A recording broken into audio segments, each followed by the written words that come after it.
হে everyone, যারা আমার মুখে খারাপ কথা শুনে অভ্যস্ত না, তারা এই ভিডিওটা থেকে একটু দূরে থাকবেন। কারণ আমার মাথা এখন খুবই গরম। আর এই কারণে যদি কিছু খারাপ কথা বলে থাকি, তো এটা হয়তোবা আপনাদের কানে ভালো শোনাবে না। ওকে, তো একজন একটু আগে আমাকে একটা ফেসবুকে মেসেজ রিকোয়েস্ট পাঠিয়েছেন এবং তার ১ম মেসেজটা হচ্ছে, "ভাই আপনি কি আসলে সিঙ্গেল?" তো আমি এই ধরনের অনেক প্রশ্নই পাই। তো আমি জাস্ট বললাম, "কেন? আপ আ হাতে কোনো মেয়ে আছে?" রাইট? জাস্ট জোকস এর মাধ্যমে আমি তাকে রিপ্লাইটা দিলাম। এরপরেই আসলে তার আসল মানে কি ধরনের বিকৃত প্রশ্ন হইতে পারে, তার আন্দাজা পেলাম। কিন্তু প্রত্যেকবারই সে বলতেছে যে, "please don't mind, please don't mind, please don't mind." তো তার কথা হচ্ছে যে, "হাউ পসিবল? মানে আমি single, how is possible?" Right? তারপরে আবার বলতেছে, "যদি রাজি থাকলে ঘটক নামায় দিব।" মানে উনি খুবই আমার জন্য খুবই একটা হিতকর কাজ করতে চাচ্ছেন। কিন্তু আমার অনুমতি ছাড়া করতে পারতেছেন না। তারপরে হচ্ছে, "ইফ ইউ ডোন্ট মাইন্ড একটা কথা বলতে পারি?" ওকে। আ সাধারণত যেটা হয়, কেউ একজন রিলিজিয়ন এর কথা বলবে যে, "ভাই আ আপনার তো ধর্ম রক্ষার জন্য বিয়ে করতে হবে।" তো তখন আমি বললাম যে, "রিলিজিয়ন নিয়ে কথা বলবেন?" বলে, "না, আপনি তো মুসলিম।" ওকে। তারপরে যে ধরনের প্রশ্ন আসে যে, আপনাকে বুড়াকালে কে দেখাশোনা করবে? এইজন্য আমি বললাম যে, "বুড়াকালে আমার কি হবে?" বলে, "না।"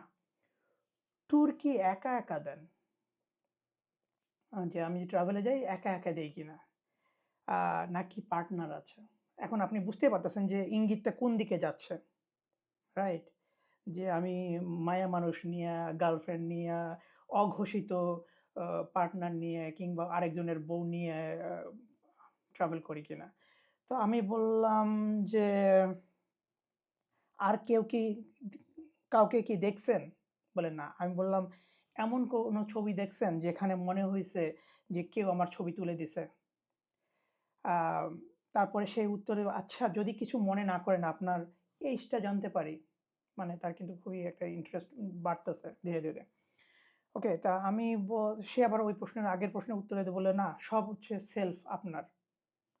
কারণ আমার যত ভিডিও, যত আ সেলফি, যত ছবি, everything I take myself. Only আজ পর্যন্ত আমি ৩ টা ট্যুরে আমার ফ্রেন্ডদের সাথে গেছি। আ একেবারেই মেল ফ্রেন্ডদের সাথে গেছি। আর একটা ছিল একটা কাপল এর সাথে গেছি। এইটা হচ্ছে ৪ টা ট্যুরে আমি আমার পার্টনার ছিল মানে মেল পার্টনার কিংবা একটা কাপল ছিল। এছাড়া আজ পর্যন্ত আমি যতগুলা ট্যুর দিছি ৫০-৬০ টার উপরে ট্যুর হইছে। প্রত্যেকটা আমি একা দিছি।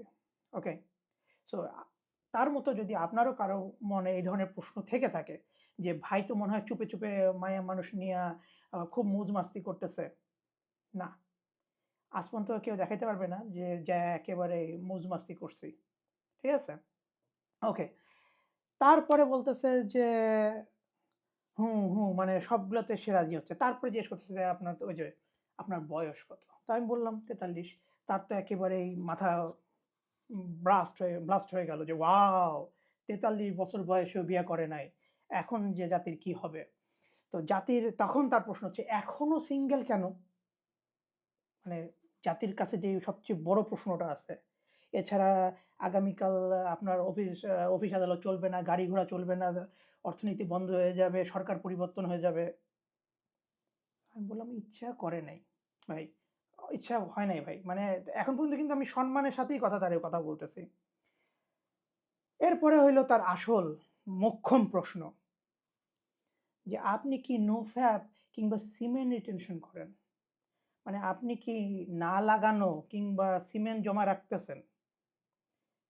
চিন্তা করেন। এত বড় একটা ফালতু কথা মানুষের মাথায় আসে কি করে?" আমি মানে এই প্রশ্নটা দেখার পরে আমি জাস্ট থান্ডার্ড যে একটা পুরুষ মানুষ আরেকটা পুরুষ মানুষকে এই ধরনের কথা বলতে পারে সোশ্যাল মিডিয়াতে। তাও আবার ভাই, ভাই, ভাই, ভাই করতেছে। No don't mind, don't mind, don't mind. তাহলে এই লোকগুলা ফেসবুকে যায়া মানুষ মাইয়া মানুষের পায়ে কি, কি না করে? একটা পুরুষ মানুষ তাদের এই ধরনের প্রশ্ন থেকে বাঁচতে পারে না, তাইলে মায়া মানুষ আরো কত খারাপ প্রশ্নের সম্মুখীন হয় এইসব বান্দরের গুলাকে দেখে। এইসব অজাত, কুজাত, অসভ্যগুলা, বদমাইশের বাচ্চাগুলারে দেইখা মায়া মানুষেরা কি পরিমাণ ইয়েতে আছে। আমি বললাম যে, "আপনার লাগবে? সিমেন্ট লাগবে?" কয়, "না, অনেকে তো করে।" মেইনলি এটা জানার জন্যই আপনাকে নক দিছি ব্রো। মানে আমি লাগাই না না লাগাই, আমি পার্টনার নিয়ে ঘুরি না না ঘুরি, তার এটা খুবই একটা মানে সে টেনশনে বাঁচতেছিল না। এই টেনশনটা দূর করার জন্য সে আমারে Facebook এ মেসেজ দিছে। এখন আপনি বলেন যে আমি যে আগের প্রশ্নটা করলাম যে একটা পুরুষ মানুষ অ্যাডাল্ট এমনও না যে বাচ্চা-কাচ্চা হ্যান-ত্যান। সে এই ধরনের প্রশ্নের সম্মুখীন হইতেছে। তাইলে মাইয়া মানুষেরা কি ধরনের প্রশ্নের সম্মুখীন হইতেছে? এই এই পাবলিক গুলা, এই পাবলিক গুলাই মনে করেন সোশ্যাল মিডিয়াতে ঢুইকা এই ধরনের অকাম-কুকাম করে বেড়াইতেছে।